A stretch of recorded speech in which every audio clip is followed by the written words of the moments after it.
This one?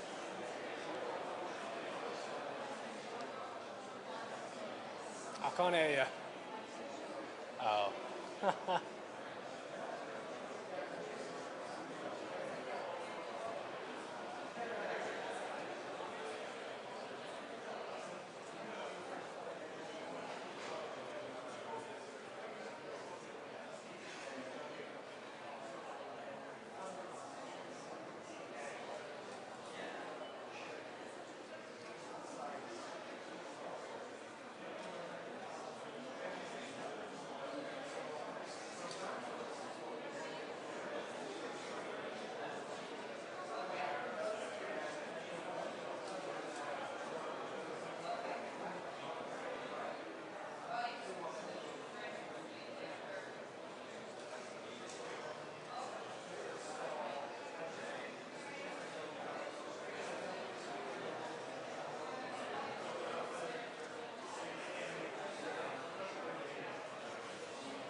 One, two.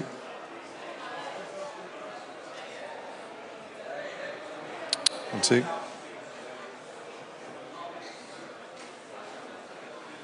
One, two.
One, two.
Don't worry. Thank you very much. Thank you very much and good afternoon. It's a real pleasure to be here with President Macron, a firm friend to me personally and a firm ally to the United Kingdom. We first met in the Elysee, I think about 2 years ago, before I came into office when I was leader of the opposition. And it was clear to me then that we had a shared sense of the dangerous times that we're living through and of our responsibility to step up and to lead. We also share the fundamental belief that we serve our people better, create better jobs and opportunities, make our nation stronger, fairer and more secure if we work together. And the state visit has been a celebration of this relationship, our unique bonds of history and of culture. And today, our task is to look forward, to deliver a step change in this partnership, to meet the challenges of this moment and get the results that people want to see. Starting first with tackling illegal migration. Now, this is a global crisis, and it's a European crisis, but it is also very acutely a crisis for our two nations, a crisis of law, security, humanity, and fairness. We face a sprawling, multi-billion-pound enterprise run by organised criminal gangs, leading hundreds of people to their death in the Channel. So we're determined, together, to end this vile trade. There is no silver bullet here, but with a united effort, new tactics, and a new level of intent, we can finally turn the tables. So I'm pleased to announce our agreement today on a groundbreaking returns pilot. For the very first time, migrants arriving via small boat will be detained and returned to France in short order. In exchange for every return, a different individual will be allowed to come here via a safe route, controlled and legal, subject to strict security checks, and only open to those who have not tried to enter the UK illegally. This will show others trying to make the same journey that it will be in vain, and the jobs they've been promised in the UK will no longer exist because of the nationwide crackdown we're delivering on illegal working, which is on a completely unprecedented scale. The President and I have agreed that this pilot will be implemented in coming weeks. Now, I know some people will still ask, why should we take anyone in? So let me address that directly. We accept genuine asylum seekers because it is right that we offer a haven to those in most dire need. But there's also something else here, something more practical, which is that we simply cannot solve a challenge like stopping the boats by acting alone and telling our allies that we won't play ball. That is why today's agreement is so important, because we will solve this, like so many of our problems, by working together. Just look at the steps the French government is planning, subject to their ongoing maritime review, to allow their officers to intervene in shallow waters and prevent more boats from launching. That is a big step, and I want to thank the President for driving it through. So this is our plan together, hard-headed, aggressive action on all fronts, to break the gang's business model, secure our borders, and show that by attempting to reach the UK by small boat will only end in failure, detention, and return. Second, we've also made real progress today on boosting jobs and growth, building on our new agreement with the EU. We're ambitious for what we can do together as G7 economies, close trading partners, and leaders in areas that will dominate in years to come. Together, our countries account for over half of European spending on research and technology. So we've gone further today, collaborating on satellite connectivity, bringing together our leading supercomputers to seize the opportunities created by AI and bringing down barriers to trade and investment in strategic sectors.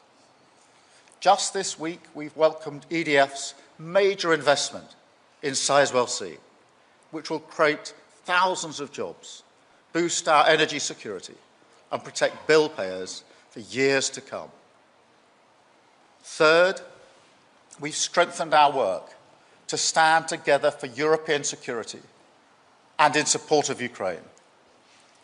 Because I'm clear, the security of the British people starts in Ukraine. We have just co-chaired a meeting of the Coalition of the Willing, including representatives from the United States for the first time. We announced plans for a new multinational force, Ukraine, headquartered in Paris, so that we're ready to support a peace deal when it comes. But while Putin turns his back on peace, we are rallying more support for Ukraine right now to defend their people and force Putin to the table. Now, as Europe's only nuclear powers and as leaders in NATO, we play a vital role in preserving the peace and security on this continent. So today we've updated the historic Lancaster House Treaty to protect our people and our way of work. This is a major modernisation. We are overhauling the combined Joint Expeditionary Force to make it 5 times larger, 50,000 troops strong, able to act across every domain. But we're going further. This morning, we signed the Northwood Declaration, confirming for the first time that we are coordinating our independent nuclear deterrence. From today, our adversaries will know that any extreme threat to this continent would prompt a response from our 2 nations. There is no greater demonstration of the importance of this relationship. And while we stand together for our collective defence, we must also deliver a defence dividend for working people. So we've agreed a deeper industrial partnership today to bring our defence industries closer than ever before. We're not just talking about stepping up. On defence, jobs and growth, we're delivering it. Previous governments tried and failed to secure results like this. We can achieve them now because we've taken the time and the care to do the real work, the quiet, serious diplomacy, to build proper relationships which multiply our strength and the opportunities that we enjoy. So, Emmanuel, thank you so much for being here. We represent 2 fiercely proud and independent nations, but by working together, we are delivering for our people, and we're a force for good in a dangerous world. Thank you, Emmanuel, and over to you. Thank you. Merci beaucoup, Monsieur le Premier ministre, cher Keir. Mesdames et Messieurs les ministres, généraux, amiral, Mesdames les ambassadrices, Mesdames et Messieurs, je veux d'abord ici remercier Sa Majesté le Roi Charles III pour son invitation à effectuer cette visite d'État, la première d'un président français depuis 17 ans, et pour l'accueil exceptionnel que nous avons reçu avec mon épouse et ma délégation. Et je veux également remercier le Premier ministre Keir Starmer pour la qualité de nos échanges au cours du 37e sommet franco-britannique, aujourd'hui à Downing Street et à l'instant même à Northwood. Monsieur le Premier ministre, cher Keir, vous venez de rappeler dans le détail beaucoup des avancées sur lesquelles nous avons conclu des accords, je le crois, marquants pour les années et les décennies à venir. Je voudrais revenir sur chacun d'entre eux. Et je l'ai rappelé mardi à Westminster, cette visite d'État vient rappeler la force de notre alliance au plan stratégique et la convergence retrouvée autour d'intérêts partagés et de projets communs pour notre avenir à tous. D'abord, en matière de défense et de sécurité. Le Royaume-Uni et la France coopèrent déjà en profondeur.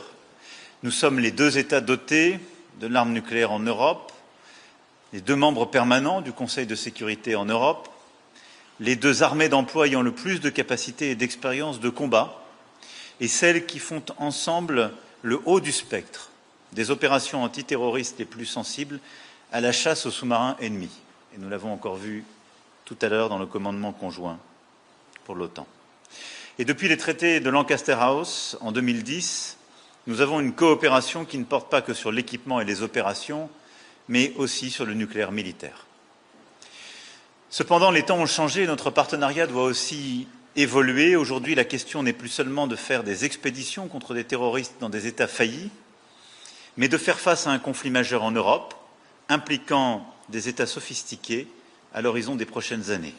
Et dans cette hypothèse, l'Europe doit savoir qu'elle peut compter sur un môle stratégique avec la France et le Royaume-Uni.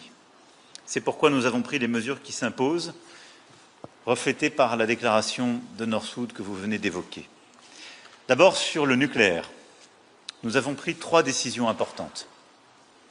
La première concerne notre doctrine. En 1995, à Chequers, nous avions affirmé que nous ne voyions pas de situation où les intérêts vitaux de l'un soient affectés sans que ceux de l'autre le soient aussi. Aujourd'hui, dans le contexte radicalement différent qui est le nôtre, et dans l'esprit de la dimension européenne que j'ai pu déjà évoquer, nous allons plus loin. Nous reconnaissons que nous n'imaginons pas de situation de menace extrême à l'Europe qui ne susciterait pas une rapide réponse de notre part, quelle que soit la nature de cette réponse. La deuxième décision est que nous n'excluons pas la coordination de nos dissuasions respectives. C'est un message que doivent entendre nos partenaires et nos adversaires. La troisième, c'est le choix d'approfondir encore notre coopération dans le domaine de la dissuasion, que ce soit pour la politique, les capacités ou les opérations. Nous avons décidé pour cela d'établir une structure commune, le groupe de supervision nucléaire, qui sera chargé d'animer cette coopération. Ce sont des décisions fondamentales que nous avons prises aujourd'hui dans l'accord signé. Nos 2 pays restent indépendants, souverains, mais nous nous donnons les moyens, lorsque nécessaire, d'œuvrer ensemble à la mesure de l'environnement nettement plus menaçant qui est devenu le nôtre. Au plan opérationnel, nous avons décidé de changer complètement d'échelle la force conjointe, les TJF, que nous avions créée en 2010 et qui est la base de coopération structurante. Nous faisons passer cette force conjointe du niveau d'une brigade à celle d'un corps d'armée, c'est-à-dire pouvant aller jusqu'à 50 000 hommes, capables d'être employés dans un engagement majeur, ce qui représenterait une multiplication par 5 avec la France et le Royaume-Uni en noyau dur, capable d'agréger d'autres partenaires européens et d'être mis à la disposition de l'Alliance. Notre partenariat donne une crédibilité, une robustesse à ce pilier européen de l'OTAN sur le plan opérationnel et crédibilise aussi l'autonomie stratégique dans laquelle nous croyons. Au plan capacitaire, nous avons décidé d'accélérer les coopérations existantes sur les futurs missiles de croisière et anti-navires, mais aussi de lancer les travaux pour réaliser ensemble les missiles air-air de future génération, les nouveaux missiles de défense surface-air et également, en coopération avec l'Allemagne, les missiles de très longue portée pour la frappe dans la profondeur. Enfin, nous avons acté une coopération de défense accrue dans les domaines de l'intelligence artificielle, de l'espace, du cyber, mais aussi des manipulations de l'information à une époque où nos 2 pays font l'objet de nombreuses menaces hybrides. Vous le voyez, c'est une panoplie complète que nous avons décidée pour faire face à celle de nos défis les plus massifs aux plus insidieux. Le Royaume-Uni a une position singulière en Europe, mais nos menaces n'ont pas de frontières institutionnelles et notre solidarité non plus. Nous pouvons bâtir ensemble sur nos forces évidentes avec le Royaume-Uni, notamment avec l'initiative européenne d'intervention. Dans l'immédiat, ce qui nous unit aussi est la détermination à soutenir l'Ukraine. Et avec Monsieur le Premier ministre, nous avons réuni la coalition des volontaires, le président Zelensky se trouvant à Rome, présent pour la conférence pour la reconstruction aux côtés de la présidente du Conseil Meloni. C'est avant tout un message d'unité que nous avons démontré une fois encore. Je le rappelle, en février dernier, lorsque nous avons tenu cette première réunion à Paris, quelques semaines après dans votre pays, Monsieur le Premier ministre, nous avions une crainte, c'était d'être laissés seuls et au fond d'avoir une divergence transatlantique. Et nous voulions réaffirmer un message de soutien fort aux Ukrainiens. Aujourd'hui, cette unité nous a permis, vous l'avez dit, de rassembler les sénateurs américains qui s'apprêtent à lancer des sanctions supplémentaires et l'envoyé spécial du président Trump, le général Kellogg. Unité donc, mais aussi détermination à agir ensemble, d'abord pour continuer le soutien à l'Ukraine, à très court terme, sur des capacités indispensables, drones, missiles, capacités, mais aussi lutte anti-drone, financement. Pour obtenir le cessez-le-feu, et c'est le sens même des sanctions additionnelles que vous avez prises, du 18e paquet de sanctions européens que nous allons finaliser, et des sanctions que les Américains s'apprêtent à prendre, qui ont cette fonction dissuasive, plutôt de conviction à l'égard de la Russie. Et puis surtout, nous avons pu annoncer la finalisation de la planification militaire que nous avions décidée il y a plusieurs semaines. Et je veux ici remercier l'amiral Radakin et le général Burkhardt pour le travail qu'ils ont pu faire et leur coordination de tous les homologues. 30 pays sont mobilisés et autour de ce partenariat et cette codirection franco-britannique, la planification permet de prévoir ce qui, le jour où un cessez-le-feu sera signé, permettra de tenir ce cessez-le-feu dans la durée et de le crédibiliser. En air, sur mer, par une régénération des forces ukrainiennes et, en cas de besoin, par aussi des forces de réassurance que nous avons prévues. Un état-major d'opération est aussi prévu à Paris. 200 planificateurs sont déjà mobilisés. Comme vous le voyez, la question nous était posée il y a encore quelques semaines. Est-ce que votre coalition des volontaires est quelque chose de concret? Ça n'est pas simplement quelque chose de concret. Ce sont des centaines de militaires qui sont déjà mobilisés, c'est un état-major qui est bâti, ce sont des décisions et des planifications déjà prises. Nous sommes convenus de renforcer notre partenariat aussi contre la flotte fantôme russe et pour lutter contre le contournement des sanctions et réduire les revenus pétroliers de la Russie, ce qui est essentiel dans la période. Au-delà de l'Ukraine, nous avons la même approche sur le Proche et Moyen-Orient, appeler à la cessation des hostilités, à un chemin de paix, mettre fin à l'enchaînement guerrier qui a succédé à l'attaque terroriste du Hamas le 7 octobre 2023. Ensemble, nous avons appelé à un cessez-le-feu à Gaza et à la libération de tous les otages. C'est l'urgence absolue pour mettre fin au calvaire des otages et à celui des Gazaouis. La continuation d'une guerre sans fin et sans objectif stratégique fait peser une menace grave pour la région et pour notre sécurité collective. Elle est aujourd'hui le lieu d'une déshumanisation que rien ne peut justifier. Ensemble, nous savons la nécessité d'offrir un chemin politique et je crois à l'avenir de la solution à deux États comme base d'une architecture de sécurité régionale qui permettra à Israël de vivre en paix et en sécurité avec ses voisins. Je crois à la nécessité d'unir nos voix à Paris, à Londres et partout ailleurs pour reconnaître un État de Palestine et initier cette dynamique politique qui est la seule conforme à une perspective de paix. Notre sommet a aussi permis d'acter notre convergence retrouvée 9 années après le Brexit et je soutiens pleinement les efforts du Premier ministre Starmer pour restaurer la confiance, assurer le respect des accords conclus avec l'Union européenne et renforcer ce cadre par des coopérations ciblées et d'intérêts communs. À cet égard, je me réjouis que nous ayons pu, le 19 mai dernier, définir une feuille de route pragmatique entre l'Union européenne et le Royaume-Uni sur l'énergie, le climat, la défense, les normes sanitaires et phytosanitaires et la mobilité des jeunes. Aujourd'hui, nous déclinons cette reconvergence, ce reset, au niveau bilatéral.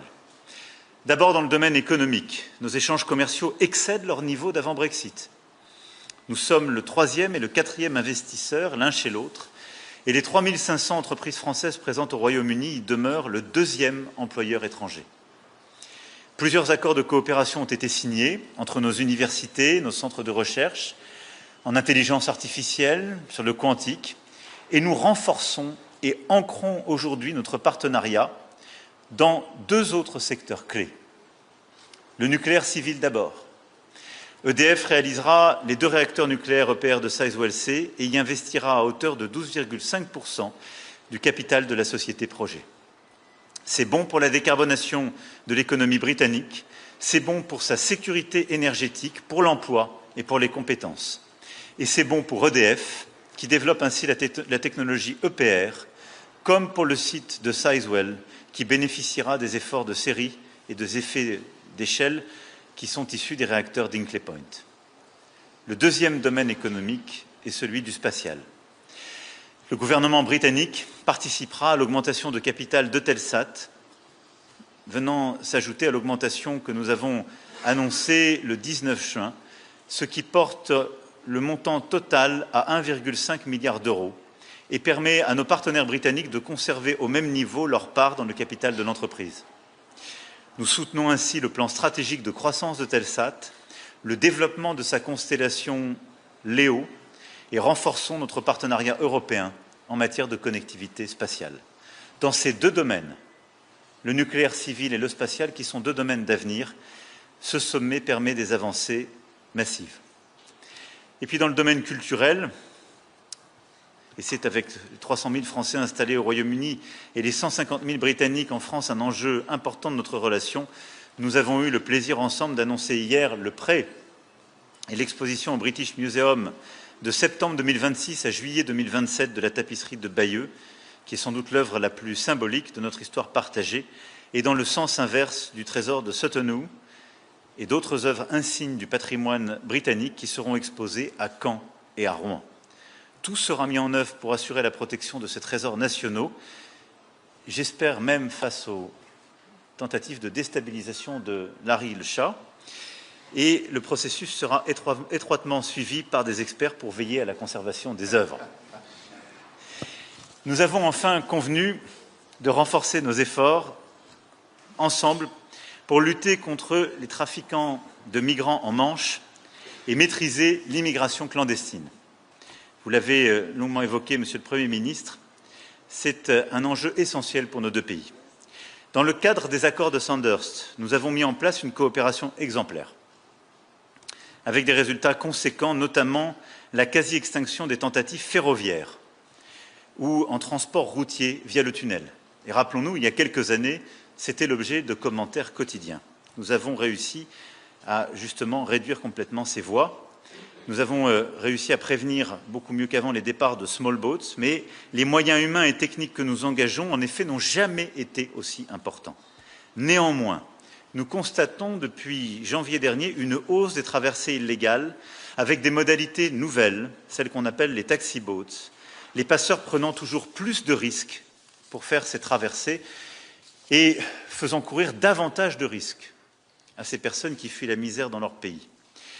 C'est en effet l'adaptation permanente face au renforcement de nos contrôles. Nous mobilisons en effet aujourd'hui plus de 1200 forces de sécurité et d'intervention.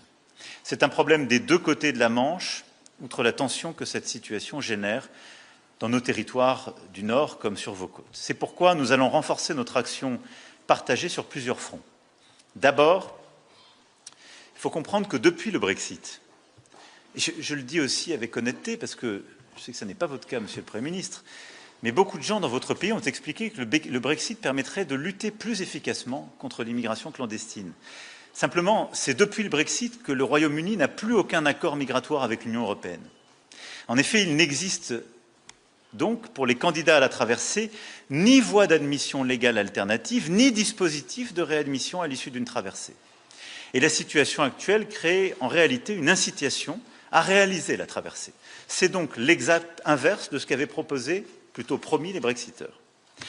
Nous avons trouvé aujourd'hui, grâce à la proposition de nos ministres de l'Intérieur et à leur travail toutes ces semaines, un accord politique de principe pour tester justement ce projet pilote qui exercera un effet très dissuasif sur le modèle des passeurs et sur les traversées. D'une part, en ouvrant une voie d'admission légale pour des personnes ayant des liens de connexion avec le Royaume-Uni, d'autre part, en prévoyant la réadmission de ceux qui réussissent la traversée, selon le principe du 1 pour 1. L'accord sera signé dès que les procédures de vérification juridique seront achevées, y compris celles de la Commission européenne, qui sont nécessaires s'agissant d'un enjeu lié à une frontière extérieure de l'Union européenne, pour qu'il soit mis en œuvre de la manière la plus rapide. Deuxièmement, concernant la doctrine d'intervention maritime sur laquelle nous travaillons, en effet, elle vise à mieux partager le renseignement, à mieux lutter contre les filières de passeurs et à agir sur la globalité du dispositif maritime en intégrant étroitement les dimensions relatives à la lutte contre l'immigration clandestine et au sauvetage en mer. Troisièmement, nous allons intensifier notre coopération conjointe vers les pays d'origine et de transit, tout au long des routes migratoires, dans la lutte en amont contre les réseaux de passeurs pour dissuader les départs et agir sur les retours. Nous travaillons sur le début du parcours dans les pays de départ en s'attaquant à la racine du problème, et la task force britannique sur cet enjeu lancé au sommet de 2023 fonctionne à plein et nous avons eu des premiers résultats avec l'Irak et nous poursuivons avec d'autres pays.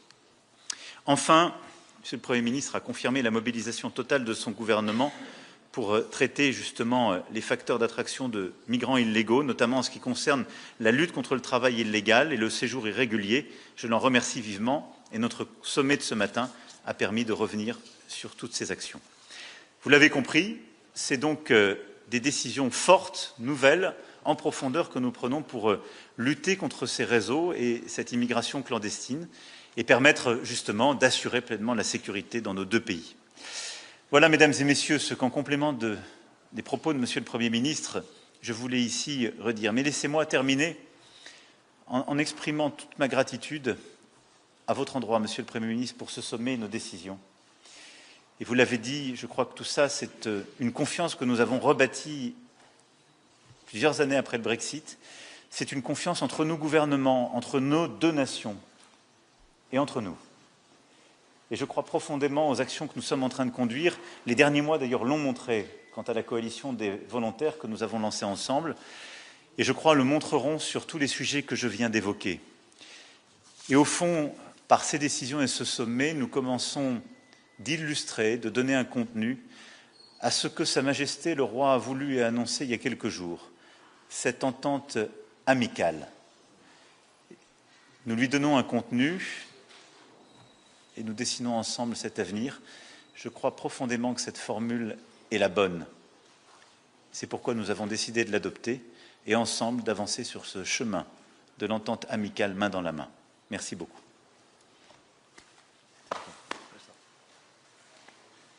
Thank you very much, Emmanuel.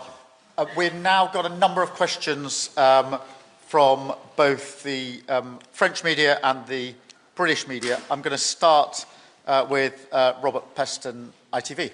Robert.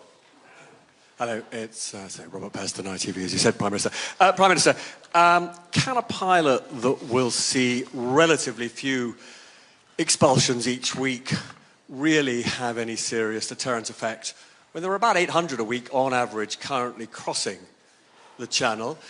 Monsieur le Président, pourquoi est-ce que votre police ne fait pas plus pour empêcher les demandeurs d'asile de traverser la Manche? Après tout, vous avez reçu 700 millions de livres du gouvernement britannique. And then if I may, to both of you, I don't know if this is a lighter note or not. Especially one question, we're on well, the third one, Robert. Be very brief. It's become a tradition. I think it's not completely unfair to say that you are sort of members of the slightly beleaguered class of centrist leaders, and I wondered if you'd shared any survival tips with each other. Robert, thank you very much for your question. Firstly, on the returns pilot, the first thing to appreciate is this is groundbreaking because this is a scheme intended to break the model and to make it clear that if you cross in a small boat, then you'll end up where you started. And the purpose of that is a pilot to break the model, and therefore, obviously, the numbers, if successful, will ramp up, but it's a pilot to break the model. That is the whole point of it. It is groundbreaking, and it's no wonder that for years, British governments, previous governments, have been trying to secure a deal like this, a returns agreement like this, because all governments have realised just how important it is. And we've now been able to agree it. And we've agreed it because we have cooperated, collaborated through serious diplomacy to get an outcome which is best for both of our countries. And so I'm very pleased that we've been able to agree this here today. Emmanuel. Merci beaucoup pour votre question. La première chose, je l'ai dit, nous travaillons efficacement et nous avons des accords qui sont déjà solides. Je ne voudrais pas que s'installe l'idée que nous ne faisons pas notre travail ou que nous gaspillons de l'argent britannique. Je veux d'ailleurs vous rappeler que lorsque vous mettez un pound, nous mettons 3 €. Et donc, nous mettons beaucoup d'argent pour défendre la frontière, qui est une frontière extérieure de l'Union européenne. La deuxième chose, nous avons éteint des voies de passage. La voie terrestre, la voie ferroviaire, et beaucoup réduit celle de ces small boats qu'on évoquait. Simplement, les passeurs s'adaptent et nous devons adapter notre réponse. Ensuite, je le rappelais, nous devons surtout adapter la réponse au Brexit. C'est qu'on a vendu au peuple britannique un mensonge, qui est que le problème, c'était l'Europe. Simplement, en laissant un vide juridique, le problème, c'est devenu le Brexit. Et avec votre gouvernement, nous sommes pragmatiques et nous apportons, pour la première fois depuis 9 ans, une réponse. Une réponse pour permettre que des gens qui ont des liens que vous voulez prendre, qui sont utiles pour votre pays, soient admis légalement, sans prendre le moindre risque, et pour aider à ce retour, justement, avec le principe du 1 pour 1, des gens que vous ne voulez pas, qui n'ont pas de retour.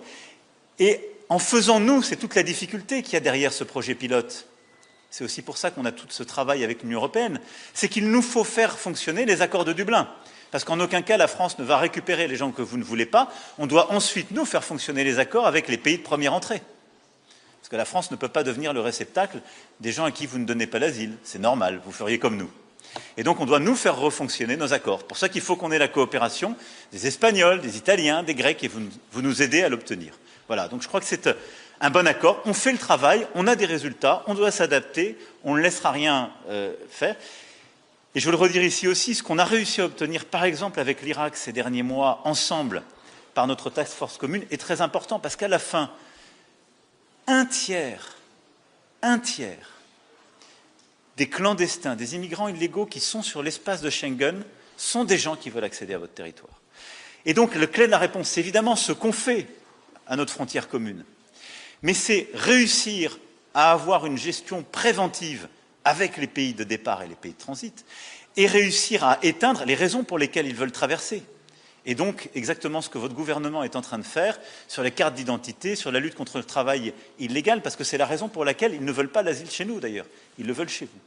Voilà. Donc, on travaille sérieusement, loin de toute démagogie. Ce qui me permet de répondre à votre deuxième question, qui est que je crois profondément que notre responsabilité dans ce moment, d'abord, c'est de toujours en revenir aux faits, à la science, à la complexité du monde, et d'expliquer ce que nous faisons, et d'expliquer que, face à ça, on peut avoir des désaccords politiques, les uns avec les autres, mais qu'il ne faut jamais céder à la tentation des populistes, qui généralement est un déni de science ou un travestissement des faits.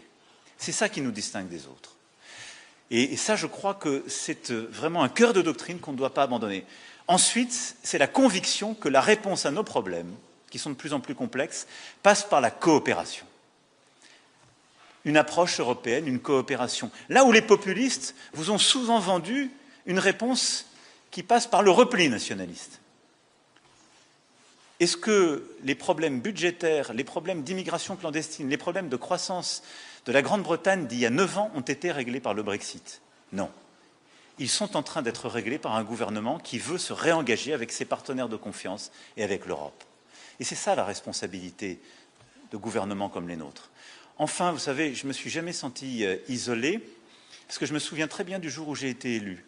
C'était quelques mois après le Brexit, quelques mois après la première élection du président Trump, et dans un moment où on disait « c'est fini pour tous les gens qui sont progressistes, qui ont une vision du monde complexe ou qui osent mettre le drapeau européen sur une estrade ». L'élection de 2017 avait montré le contraire. Je souhaite à beaucoup de dirigeants européens de continuer à gouverner en expliquant à leur peuple la vérité des choses, la complexité du monde, et en proposant des solutions, je crois, d'avenir. Et au fond, en portant de l'espoir. Nos sociétés, sinon, vont complètement se replier sur elles-mêmes. Ce qui n'est ni la solution à nos problèmes, ni ce qui permettra à nos jeunesses de regarder de l'avant. Donc je suis plutôt, au contraire, très optimiste. Robert, just on the third bit of your question, it is the mission of this government and my mission to re-engage and to re-establish our place on the global stage through cooperation, serious, a quiet diplomacy to get results for the British public. And that's the way we've gone about our business, and that is exactly how we've come to the agreement we have today on the returns agreement. But can I just add to something Emmanuel said, because I think this is really important, because irregular migration is a serious problem across the world, across Europe. It is a common problem for all European countries. It is now on the agenda of practically all European meetings in a way it simply wouldn't have been years ago, but it requires a serious, pragmatic response. Not the politics, the performative politics of the easy answers. And it is very important that we are able to show collectively, the two of us as leaders of two great nations confronting this threat, that social democracy can prevail and provide the answers to these serious problems, because otherwise the easy answers get an airing. And it is of some significance, I think, that whilst we have been working hard to get the returns agreement, others have been simply taking pictures of the problem. And that is where the politics is. It's this, we have to show that pragmatic politics is the way to deliver the results which matter for both of our peoples. It is important to the UK and to France, but it is really important in this age that we show that social democracy has the answers to the threats that we face across Europe and across the world. Thank you, Robert. I'll go to Stefan, please, from The Times. Thank you, Prime Minister. Stefan Boscher from The Times. Firstly, are you able to give a guarantee that this deal will not be caught up in the courts and will not become another Rwanda that never happens? And secondly, how will the 50 or the roughly 50 people a week who are sent back, how will they actually be chosen from the UK? I mean, there's 800. How are you going to choose just the 50? And Mr. President, how committed are you to making sure that this pilot scheme actually becomes a full-blown scheme and that the numbers dramatically increase? And just lastly, if I may, you said during your opening address that since January the numbers have dramatically risen, and they have. Whose fault is that, yours or the man standing next to you? Stefan, firstly, in response to just the last bit of your question, we both have a responsibility together to solve this. And one of the problems, to my mind, in the past has been the finger-pointing, the blame game, the megaphone politics, which has achieved precisely nothing on this and many other issues, which is why we've never engaged in it. It is why the EU-UK reset was a success, because I said at the outset we're not going to engage in the politics of finger-pointing, blaming, and going to the nearest microphone to disparage our partners. And it's exactly the same approach that I take with Emmanuel on this issue. It is both of our responsibilities. I'm not going to descend into this issue of the politics of the past, which really didn't work and didn't deliver for the United Kingdom and didn't deliver for France or the EU. On the question of the pilot itself, it will be operationalised in coming weeks, so that is a good thing. It is, of course, a pilot. It is there to prove the concept that if you come over by small boats, then you will be returned to France. Of course, being a pilot, it is very important that it works, and we need to make sure that it does work. And if it works, what it does is break the model, and that's the only way in the end to stop this vile trade. And so that's why this is a real breakthrough moment today. As I say, many governments have tried to get this far and have failed to do so. In terms of those that will be returned, I'm not going to go into the details of that, because that has the potential to undermine how this will operate. But it is important that we see this for what it is, which is a real breakthrough in the way that we tackle the vile trade of people smuggling. Manuel. No, I totally agree. No finger pointing, and we work closely together. And the only way to be efficient is to work together, because you should not underestimate the impact this situation has on the northern part of France. And I think it's very often underestimated in your domestic debates. But it's not a gift for Calais, Dunkirk, and a lot of cities in France to have all these illegal migrants. And even when you go to these migrants and offer them asylum in France and some solutions, they just refuse. They want to cross the channel. So we have no other options than working closely together. And this is not an easy situation for French people and all these cities. And I want to thank all the mayors and population of north of France for their contribution to this common work. Second, what is very important to understand is this is a collaborative, cooperative, and comprehensive plan. working from the origin country, the increasing and the adaptation of our bilateral action, and the fight against precisely this illegal situation on your soil. And this is the efficiency on this new plan, and I'm totally committed to make it work, because this is clearly our willingness and our common interests. And this pilot project, I wanted to insist on one point. This is a deterrence effect.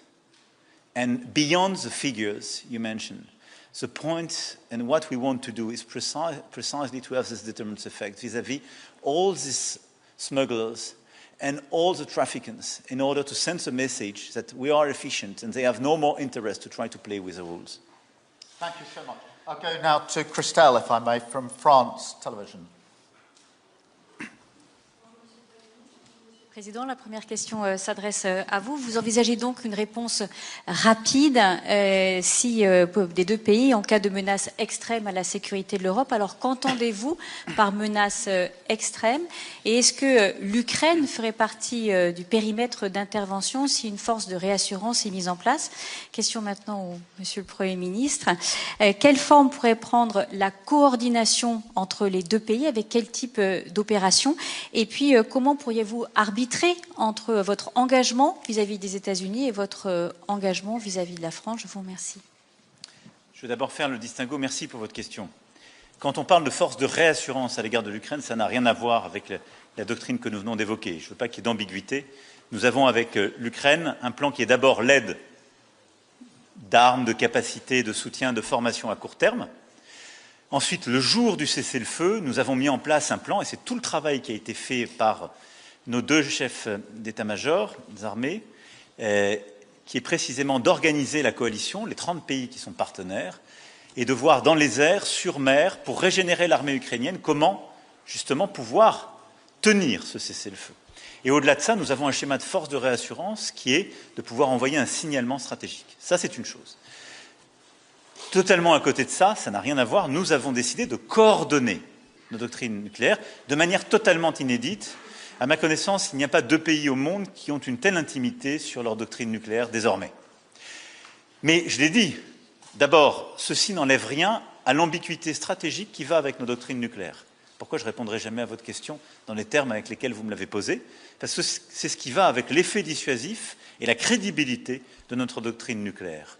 Ensuite, parce que nous avons décidé d'une coordination, d'échanges stratégiques, de partenariats aussi opérationnels et capacitaires, mais l'un comme l'autre, nous restons pleinement souverains et indépendants dans le déclenchement et le pilotage de nos capacités nucléaires. Donc je veux vraiment distinguer les sujets, parce que je crois que sinon ça créerait une confusion qui serait nuisible à tout ce qu'on a fait. Ce sont deux exercices totalement distincts, mais au fond, nous expliquons qu'on a des doctrines, chacun pour ce qui nous concerne. La doctrine française est connue, je l'ai réaffirmée il y a maintenant plus de 3 ans sur ce sujet.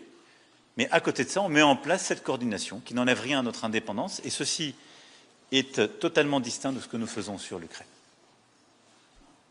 Thank you very much. Just on the nuclear agreement that we've reached today, it is truly historic. Now, I understand why there's a lot of focus and attention on the irregular migration agreement that we've reached today. That is in itself extremely important.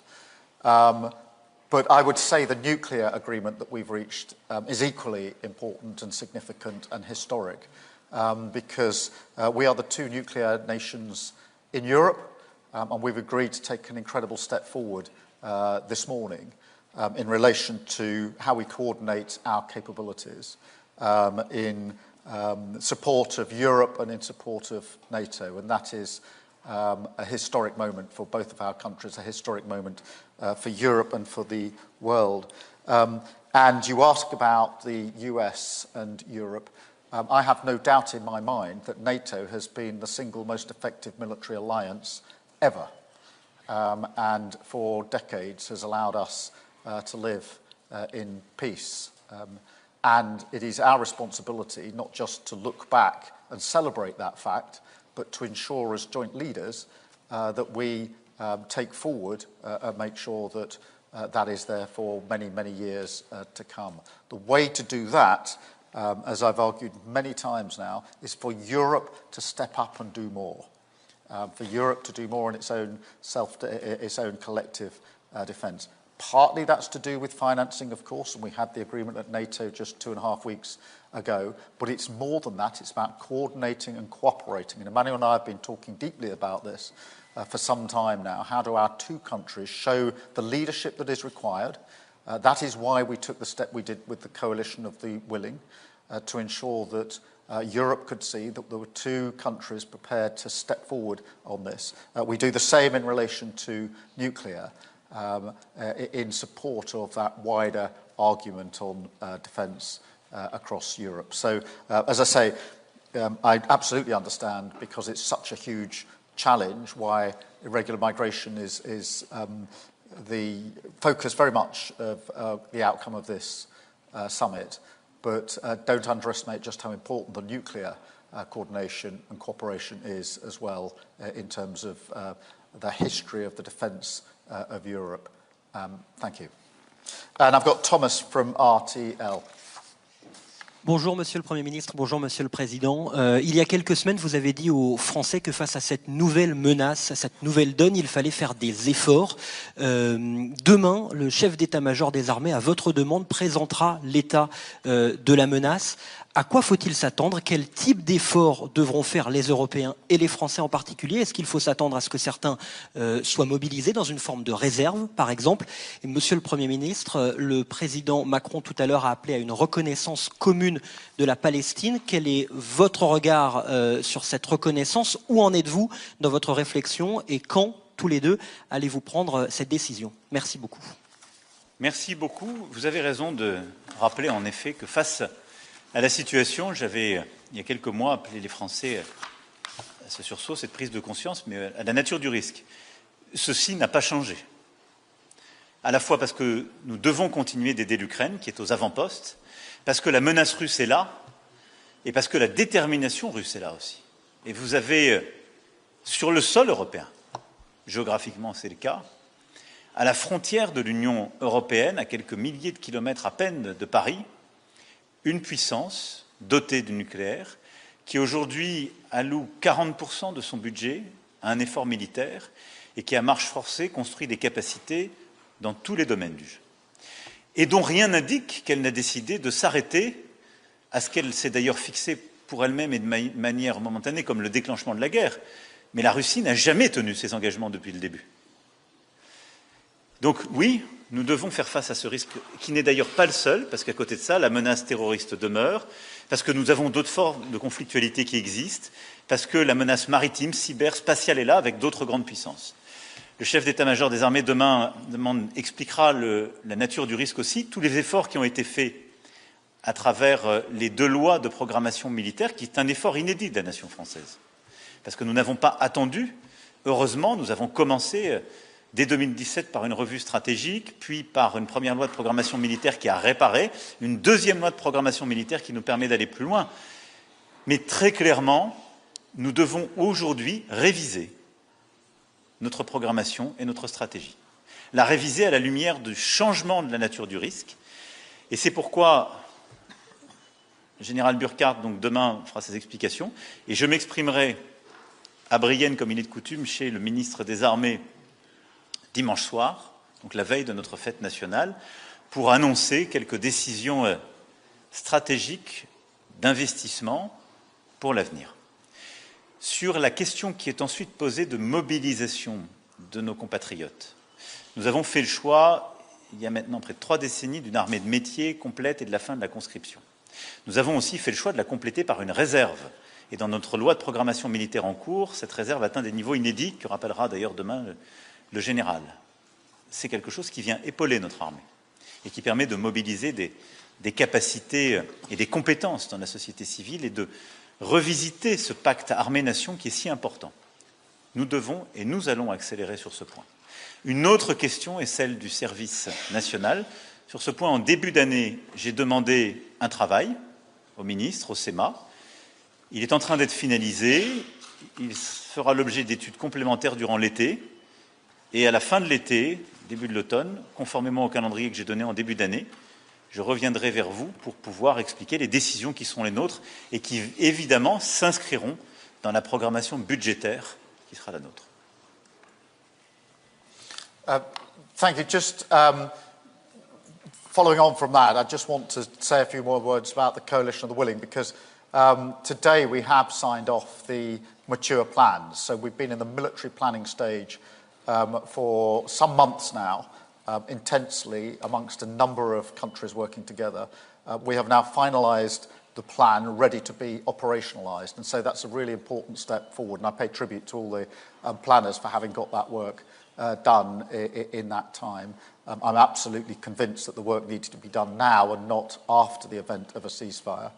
We've got the headquarters established and up and running in Paris, and there is a command structure in place, which is one of the most important things for any operation. And so that is significant, and I think also significant in the Coalition of the Willing that we had US senators and representation there today. On the separate question of recognition of Palestine, let me start by saying that the situation in Gaza is utterly intolerable, and we need a ceasefire. We need aid to go in at volume, at pace, in a way that simply isn't happening on the ground at the moment. And of course, we need the hostages to be released. They've been held for a very, very long time. And so we must get to that. It has been the long-standing policy of the Labour Party and of this government to recognise Palestine as part of the process, and that remains our position, not least because I do not think it's possible to have a lasting peace in the Middle East if we don't have a two-state solution. But the focus now has to be unrelentingly on getting the ceasefire that will allow the space for the politics to take over from the fighting and allow the space for the aid to get in and for the hostages to get out. And Emmanuel and I, as you can imagine, talk about this and many other issues to align our thinking and walk forward. Thank you very much indeed. Thank you very much indeed. Thank you. Merci beaucoup.